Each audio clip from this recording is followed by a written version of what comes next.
convoca a las partes para el presente juicio oral signado con el expediente número 79, quebrado 23, precedida por la denunciante y madre de la víctima, el Ministerio Público, contra el acusado José Alfredo Jiménez, acompañado de su abogada defensora.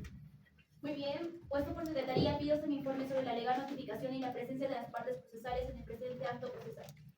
Gracias, señora juez. La suscrita secretaria tiene a bien informar que todas las partes han sido legalmente notificadas, estando presentes en sala el representante del Ministerio Público, el doctor John Bautista, la denunciante madre de la víctima, la señora Carolina Torres. Asimismo, se encuentra presente el acusado José Alfredo Jiménez, acompañado de su abogada de confianza, la doctora Soledad Fuentes. Esto en cuanto tenga bien informar a su ilustre autoridad para fines consiguientes. Muy bien, se tiene presente lo manifestado por secretaría, en virtud del cual se instala formalmente la presente audiencia, de conformidad al artículo 344 del Código de Procedimiento Penal, modificado por la Ley 1173. Primeramente daremos inicio a todas las cuestiones incidentales y o excepciones conforme a las reglas del artículo 314, 315 y 345 del Código de Procedimiento Penal, por lo que se le pregunta al Ministerio Público si tiene incidentes o excepciones que presentar. No, señora jueza. Muy bien, se tiene presente que el Ministerio Público no presenta ningún incidente o excepción. De igual forma, bajo el principio de igualdad, se le pregunta a la defensa si tiene algún incidente o excepción que presentar. Sí, señora juez, tenemos un incidente que presentar ante su autoridad. Siendo este el momento oportuno para plantearlo de conformidad con lo que establece el artículo 345 del Código Penal. Vamos a solicitar a su autoridad que se nos conceda la palabra para poder fundamentar. ¿Cuál es el incidente, abogada? Señora juez, el incidente que vamos a plantear es por defecto absoluto a la acusación formal. Muy bien, se tiene presente lo manifestado por la abogada de la defensa y se advierte que tiene plazo de 5 minutos para fundamentar sus incidentes de manera individualizada. Tiene la palabra. Gracias, señora juez. Con respecto al incidente que de defectos absolutos observamos que el Ministerio Público no ha cumplido con la fundamentación y motivación requeridas para este tipo de resoluciones. Según lo establecido en el artículo 341 del Código de Procedimiento Penal, en su parágrafo segundo, establece que la acusación contendrá la relación precisa y superficial del hecho. Señora juez, es necesario desglosar la acusación del Ministerio Público, lo cual proporciona una reseña de acontecimientos supuestamente ocurridos y narrados por el acusado en diferentes fechas y horas desde el año 2016. La cuestión radica en cómo podemos vincular este hecho a lo que afirma el Ministerio Público, es decir, que el acusado habría cometido un delito contemplado en el artículo 308 bis del Código Penal, específicamente una violación a una menor de edad.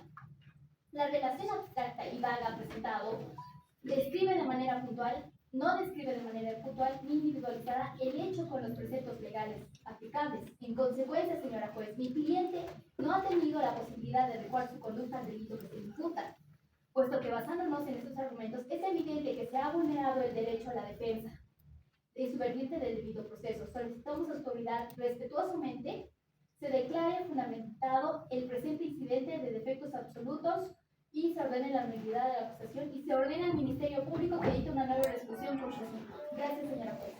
Muy bien, se tiene presente, por lo que se va a correr el traslado al representante del Ministerio Público para que conteste los incidentes presentados por la defensa. Ministerio Público tiene la palabra.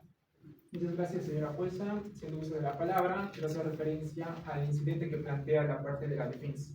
En primera instancia, quiero hacer alusión que, si bien el incidente que plantea hace referencia a una falta de fundamentación y motivación en la acusación formal, es importante mencionar que este argumento es una falacia y va a ser contrastado con lo que voy a aseverar a continuación.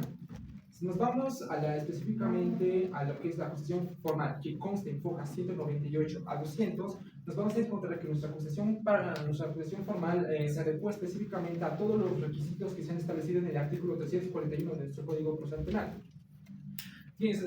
Es más, si lo revisan y hacemos un exhaustivo análisis de esto, se van a encontrar que tiene los preceptos jurídicos aplicables, tiene la relación precisa, tiene la identificación del sujeto y sobre todo el ofrecimiento de pruebas, que es algo sumamente indispensable para esto.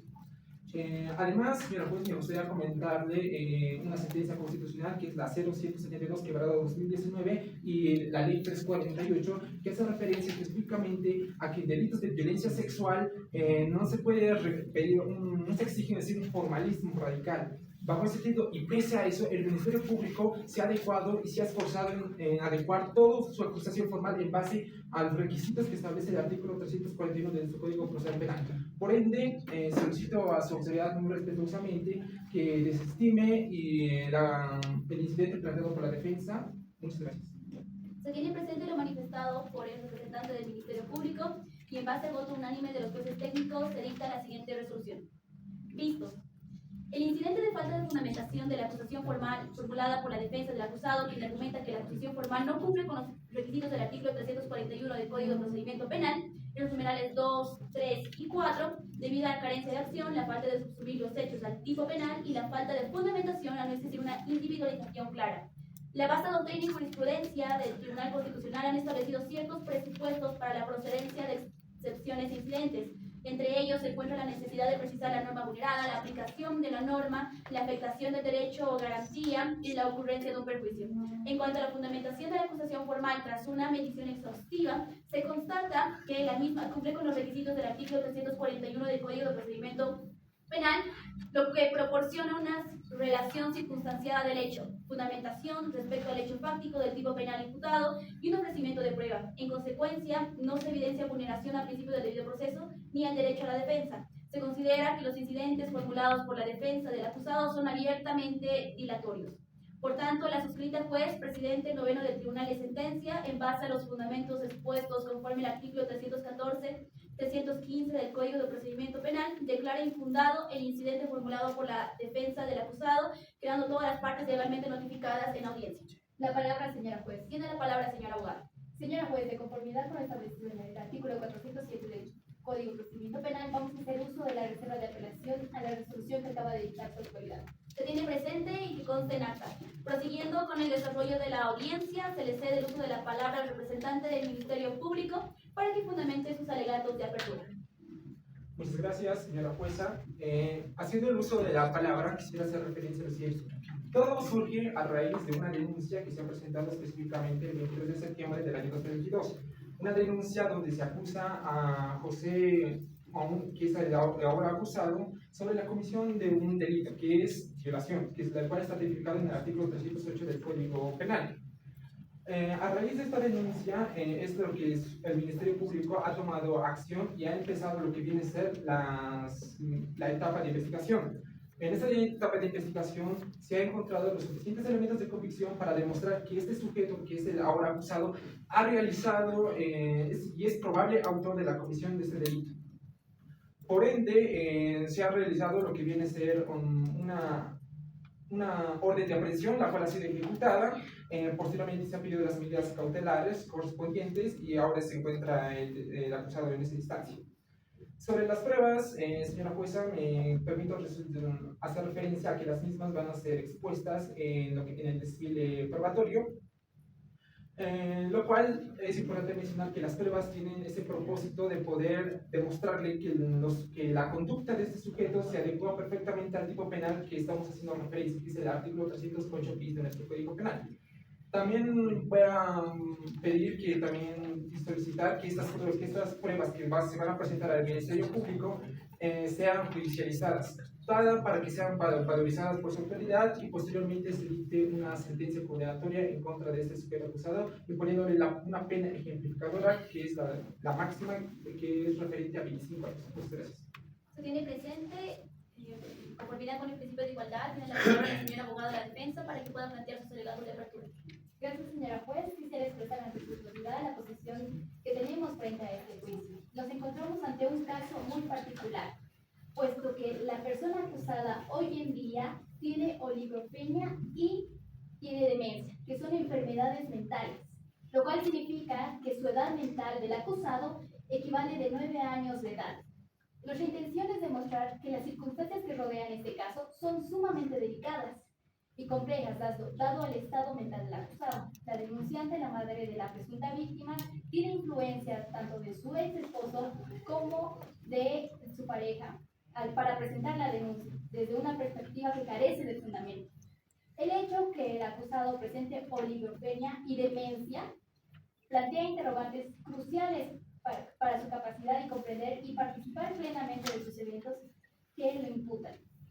Es fundamental considerar la vulnerabilidad y las limitaciones cognitivas del acusado al evaluar la veracidad de la denuncia presentada el 23 de septiembre de 2022.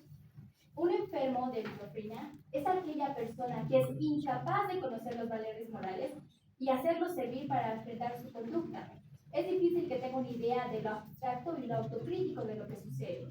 Es así que señalo el artículo 17 del Código Penal sobre la imputabilidad, que establece que está exento de la pena el que al momento de realizar un hecho por enfermedad mental o por grave perturbación, la conciencia o grave insuficiencia de la inteligencia no pueda comprender a su profundidad la antijuricidad o acción.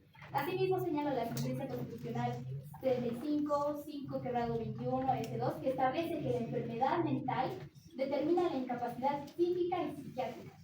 Por otro lado, la sentencia constitucional 065-85-2018 señala que el tribunal decidió disponer una internación, y quiero que escuche muy bien, señora juez, que una internación en un centro psiquiátrico, precautelando el bienestar, pero en ninguna circunstancia entró a un recinto penitenciario, ya que este sufre de enajenaciones y que lo que permite conocer la antijuricidad. La vasta doctrina desarrollada por José Núñez Argo al respecto de la teoría del delito nos señala que para que una acción sea tipificada, esta debe ser típica, antijurídica, punible. Lo que presenta el ahora acusado no es culpable, puesto que existen causas de exculpación, ya que para que alguien sea considerado culpable debe tener primero la conciencia de lo justo de su actuar, el conocimiento de su antijuridicidad y más que todo la voluntad de hacer. Aspectos que no reúne mi cliente, puesto que se considera que es una persona inimputable debido a la enajenación mental que hoy sufre, que es la de 9 años.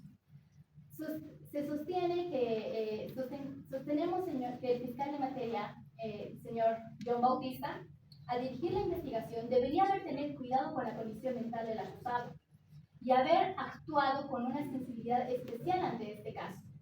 En el transcurso de la etapa preparatoria, al tomar conocimiento de las circunstancias, el Ministerio Público, al percatarse de la influencia ejercida y la vulnerabilidad del acusado, debió rectificar y actuar con la objetividad que se requiere el artículo 72 de nuestro Código Penal. La presunción de inocencia establecida en el artículo 7 del Código de Procedimiento Penal respalda el artículo 116 de la Constitución Política, que se ve especialmente afectada en este caso, donde las capacidades mentales del acusado deben ser consideradas.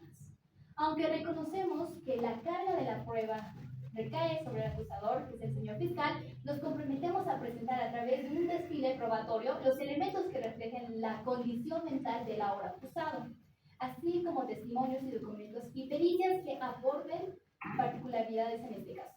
En este contexto, la denunciante, al iniciar este proceso, posiblemente no contempló adecuadamente la situación especial del acusado, cuya capacidad cognitiva limitada plantea desafíos significativos en la evaluación de su responsabilidad. Finalmente, solicitamos respetuosamente a su autoridad que al concluir el juicio se dicte una sentencia que considere las circunstancias especiales del acusado, buscando justicia y equidad, conforme al establecido del artículo 363 del Código de Procedimiento Penal.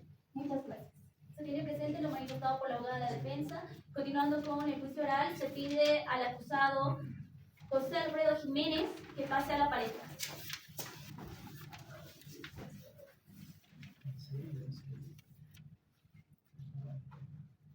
Señor José Alfredo Jiménez, para efectos del registro, por favor, diga sus generales de ley.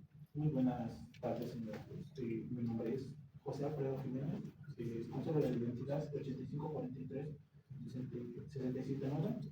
Vivo con mis papás en la zona de Los Andes, y Arturo Valle, en el departamento de La Paz. Actualmente soy estudiante y tengo un... Se tiene presente y se le hace conocer que está siendo procesado por el delito de violación de niño, niña y adolescente, previsto y sancionado en el artículo 308 bis del Código de Procedimiento Penal. En el hipotético caso de que desee declarar, podrá ejercer su derecho material establecido en el artículo 8 del Código de Procedimiento Penal, o en su defecto podrá abstenerse a declarar. Su silencio no puede ser tomado en su contra. ¿Ha entendido su derecho constitucional? Sí, señor. Muy bien, se le pregunta al señor acusado si va a declarar o hará uso de su derecho constitucional a guardar silencio. No, voy a guardar silencio. Puede tomar asiento. Bien, continuando con el desarrollo de la presente audiencia, se le cede la palabra al representante del Ministerio Público. Muchas gracias, señora juez. Que por secretaría se convoque a la señora María Antonia Venegas Conde. Se convoca a la señora María Antonieta Venegas Conde para la presente audiencia de juicio oral. Señora María Venegas Conde, se le pide que pueda pasar a la palestra.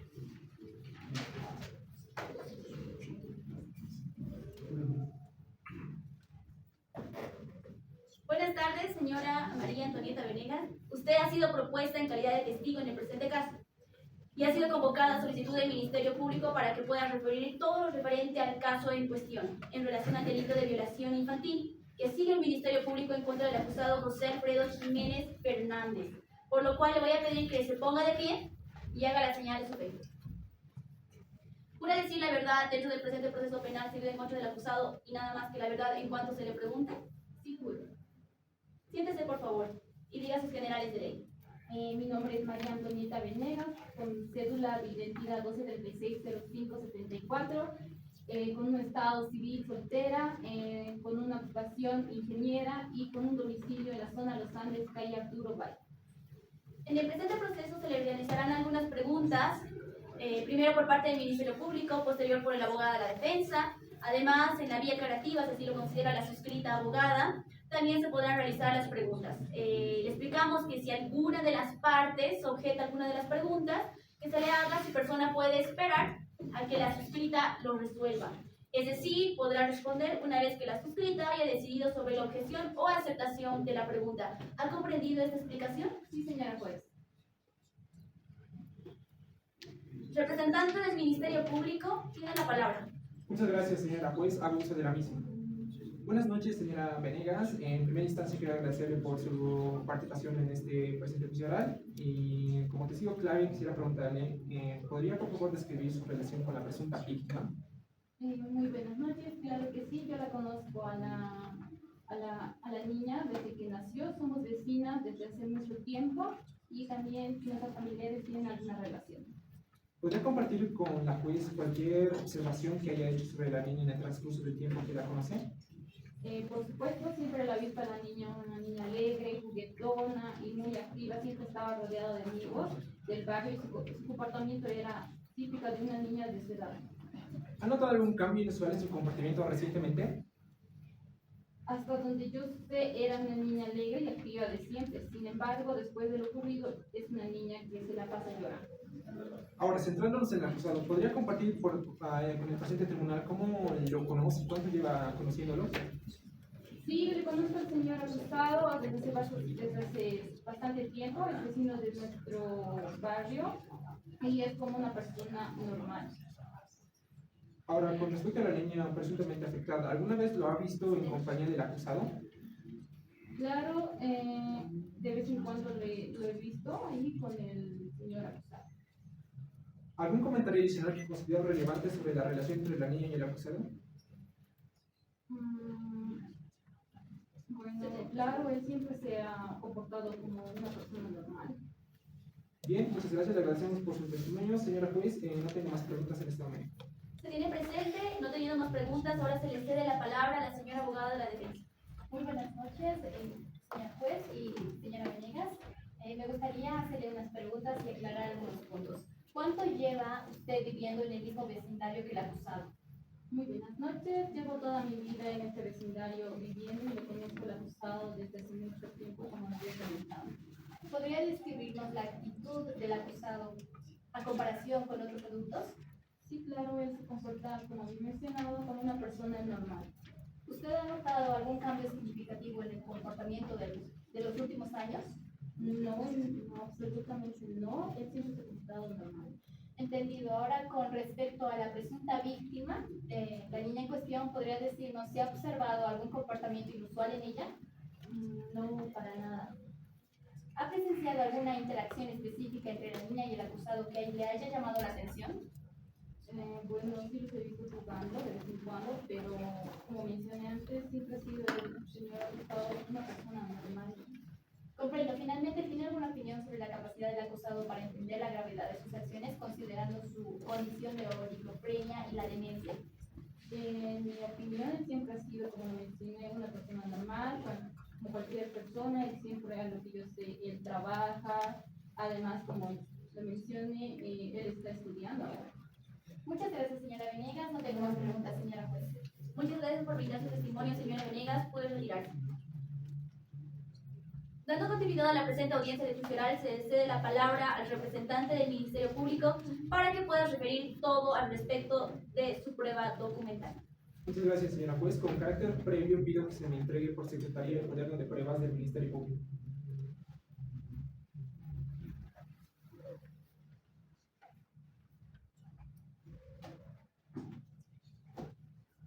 Tiene la palabra, señor representante del Ministerio Público. Bien, señora juez, en la acusación formal se han presentado básicamente 14 pruebas documentales, como pueden constar.